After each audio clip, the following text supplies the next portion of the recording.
A 60-foot tall Oprah, Captain Kirk stuck in a box, and a time-traveling girl. What in the world is A Wrinkle in Time all about?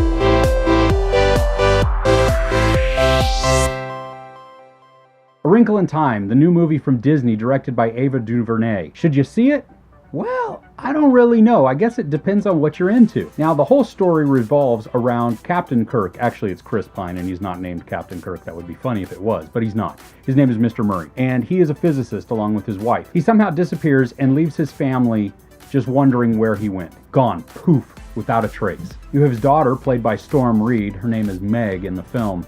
And she is brokenhearted because her dad has just gone. She doesn't know where, there was no note, there was nothing. He just disappeared and vanished. It really affects her. It makes her really doubt herself and her worth. Her little adopted brother, Charles Wallace, is played by Derek McCabe. Now, partway through the movie, this kid really resembled a young Jonathan Taylor Thomas. You could see it in his mouth and the way that his mouth moved and the way his eyes worked and stuff. And so it really distracted me for a moment because I'm just saying, oh my gosh, this is Jonathan Taylor Thomas.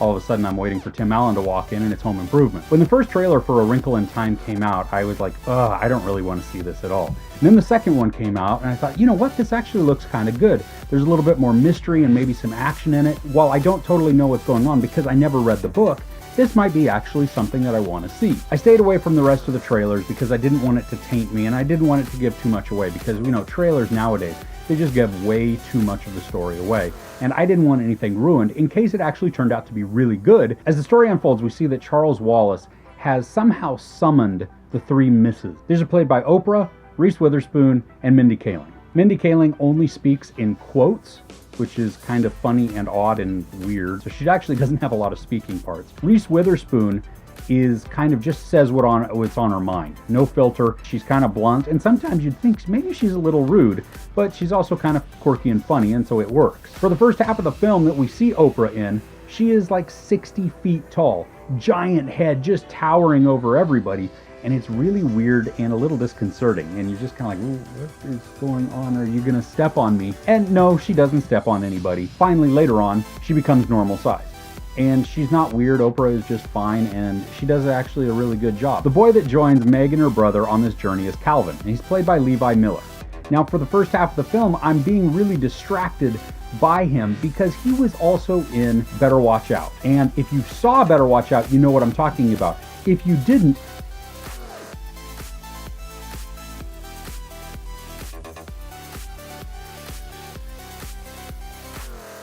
once I got over my distraction, though, he was actually an endearing kid and a character, and I enjoyed it. Zach Galifianakis makes a cameo in it, and he is actually really good because he gets to play his quirky self, but it's not over the top, and so it's believable and it's endearing, and you don't mind him being on the screen and the interactions that happen there. Michael Pena also makes a quick appearance, and he's fun to watch. He's reminiscent a little bit of his character in Ant-Man, but not a whole lot, so he's not Luis on Turbo. The movie's really heavy-handed in its message.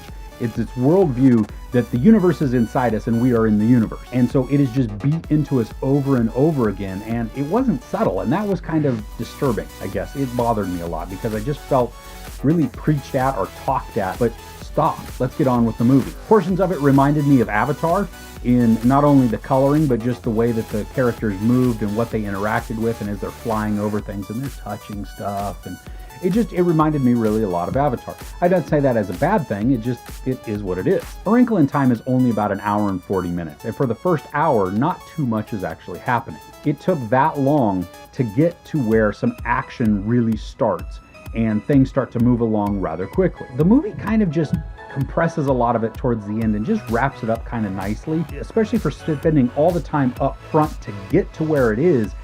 It kind of was just like this nice little bow that, okay, whatever. I'm not quite sure how appropriate this is for younger kids. There are some intense scenes and some dark scenes. Overall, while the movie wasn't terrible, I just kind of was like, when I got out of it. You take the overbearing message into account, and it really brought it down for me. Where I thought it could have been this light or fun adventure, it just was okay. There's no real language, there's certainly no sex or nudity. There is a little bit of violence. So what do I walk away with from A Wrinkle in Time? Overall, it was fun to look at. It was okay as a story. It dragged on a little bit. I wish it would have sped up certain things and maybe slowed down at the end so that it didn't wrap things up so nicely. But overall, it was a fun watch. I don't think you'll go wrong by seeing it in the theater. Certainly, if you want to rent it on Redbox or through Netflix, you're not going to go wrong there. I give A Wrinkle in Time 3 out of 5 couches. I'm Chris. This is Movies and Munchies. Thanks for couching with me.